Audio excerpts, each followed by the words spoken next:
بي بي مروه له مرګونې ناروغۍ سره مخه کړې ده. تازه د زړه عملیات کړي او اوس د خپلې ناوکۍ یا نانځکې سره د بیا ځلې لوبو انتظار کوي. له مروه ترڅنګ تازه عملیات شوي 2 نور ماشومان هم دي چې تمه ده ژر خپل عادي ژوند ته راوګرځي. د اندرا ګاندي روغتون مسؤلین وایي تر دې دمه د زړه د عملیاتو برخه ښه روانه ده.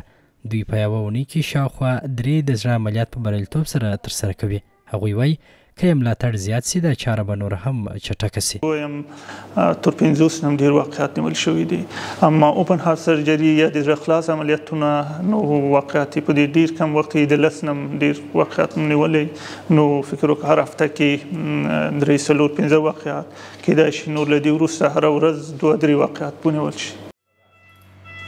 د ښاغلي ډاکټر کوثر په وینا اوس په کور دننه د زړه اړوند پیچلي عملیات کیږي، هغه څه چې له دې وړاندې ډېری هیوادوال په همدې موخه بهرنیو هیوادونو ته تلل.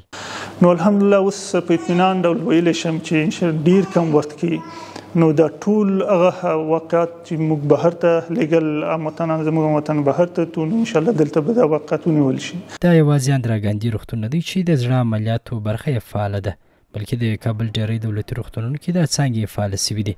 په همدې موخه د کابل ښار ابن سینا د زړه او صدري ملي تخصصي روغتون ته ورغلو. د یاد روغتون مسؤلین هم وایي د صدري برخې عملیات او درملیز خدمتونه په لوړه کچه روان دي. در هفته بگم یک مریض یا 2 مریض عملیات میکنیم حالا همه روزه بعض روزا میشه که 2 تا 3 تا عملیات در هفته میکنیم، یعنی عملیات های ما 2-4 مرتبه زیاد شده خدمات مریض و عملیات ما یعنی کلش نمیگم 90% 99% حتی بگیم که موفق بوده.